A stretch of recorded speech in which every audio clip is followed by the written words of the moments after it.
Hey everybody, I'm really excited about this new mini-series that I'm doing that's called Men and Pornography. It's a 3-part series, and so I hope you really enjoy this part that's coming out now. And so I just wanted to let you guys know, and kind of like a little disclaimer, that I'm not professing to be a sexologist or a theologian with the Bible or a professional in this area or anything like that. I'm just someone who's willing to share part of their story and part of their struggle, and I'm hoping that we'll be able to help someone. So enjoy this part, guys, and leave a comment, and don't forget to subscribe.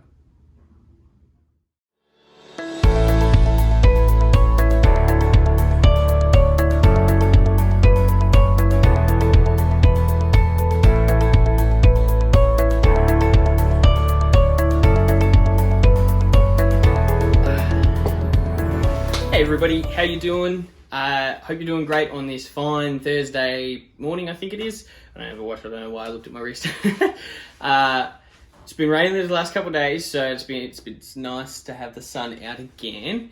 And I'm so excited for this 3-part series on men and pornography. Now, women, there's still some stuff that you can get out of it, but really I'm directing it at men, because I'm a guy. So,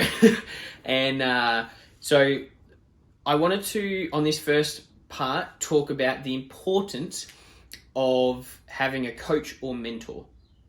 So I'm going to take you back to April 2012, and my dad asked me if I wanted to go on a fishing trip, and absolutely I was like, yes, let's do it. I love fishing. So he took me to St. Helens, and which is a destination here in Tassie, and it's a really good spot to go fishing. And we stayed at a friend's shack and went on a charter, and it was awesome. I loved it. And then on the way back, so it's about a 2.5-3 hour drive, something like that. On the way back, he asked me, do I struggle with pornography? Now,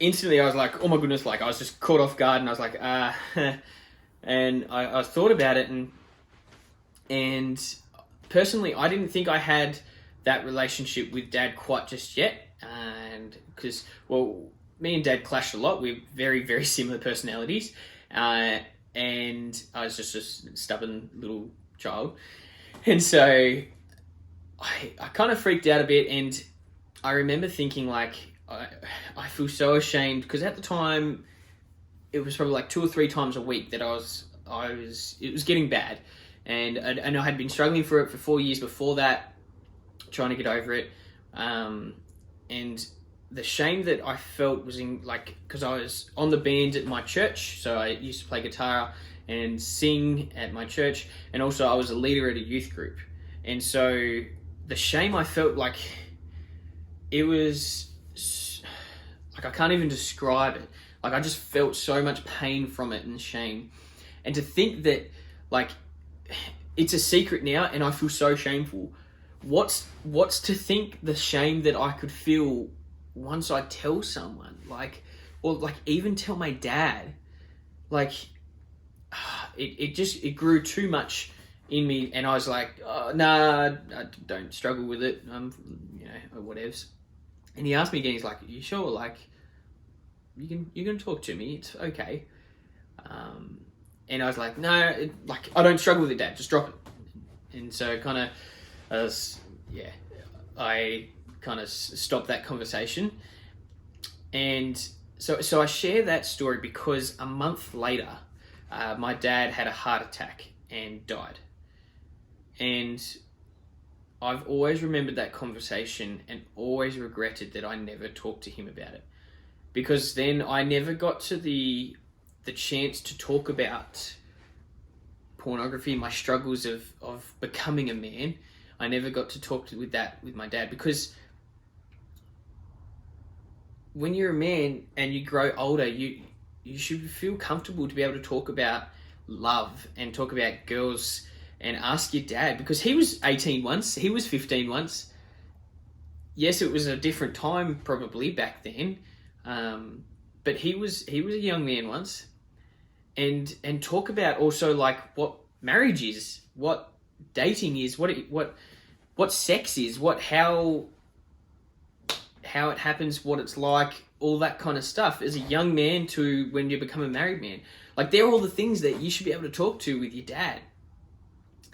And so the importance of a coach or mentor, because after that I struggled the next few years, and I really spiraled down with my addiction to the point of just once a day I couldn't go without it. And I discovered the importance of a coach or a mentor in that time. Because dad wasn't there, I needed male role models to help me. And the verse that I'm going to talk about is Proverbs 27:17. And it says, "As iron sharpens iron, so one man sharpens another." Now, if you're going through life and the only advice that you get is from yourself, you're only going to become as good as yourself. Whereas if you get advice or you talk about struggles with a pastor or a youth pastor or a leader or a brother or a dad, like right there, you've got 5 older men that could be in your life that share their opinion, their struggles, how they got over things. And you've got 5 different tools that you can then grab to be able to get over this addiction. That's what that verse is talking about. So one man sharpens another. You're not going to be very sharp if you're sharpening yourself.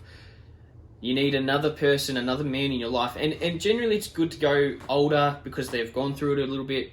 They were 18 and they might be 25 or 30. And they can talk about their struggles, who's also wiser as well. And so that's the importance of a coach or a mentor, because also when mold, so I'm going to talk about, so mold in the darkness grows and grows disgusting and it's bad for you. But once you shed light on it and the sunlight and you start to scrub at it, it'll disappear.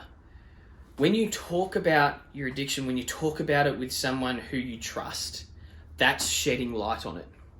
Now, I 100% get it with the shame, but I also want to say that 96% of teenage guys, look at pornography. And if you're in that 4% where you've not been affected or you've never seen sexual content in any way from the media, well done. You're like, wow, that's a blessing. Like, wow. But 96% of us are struggling with it. So we're all in this together. Like, us guys, there's rare that not one guy in your class would not be looking at it. So why would you shame someone else? If you don't want to be shamed, why would you shame someone else? And so a mentor doesn't shame. They might be brutally honest and be like, look, you really need to pick up your pants. You need to you need to start getting onto this. This is becoming really unhealthy.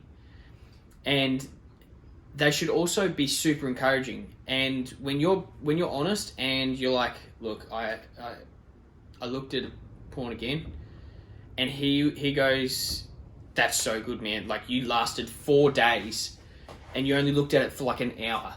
Out of 1 hour, out of 4 days, you looked at porn. That's awesome. Great job. Right, let's aim for 5 days this time. It's a miracle if you get over your addiction straight away. That's a blessing, yes. Doesn't always happen. It takes hard work. It sucks. And you will fail. I guarantee you're going to fail at times. But you get better and better at it every time. So that's what a coach or a mentor is supposed to help you through. They walk with you. They support you when you fall. They sit with you when you need to sit down. And they run with you when you're running. That's the importance of a coach or mentor.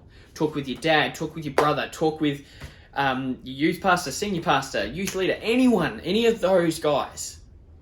Talk with them. Be comfortable in the uncomfortable conversation. Because we're all in this together and there is no shame. We all are affected by it in some way or somehow.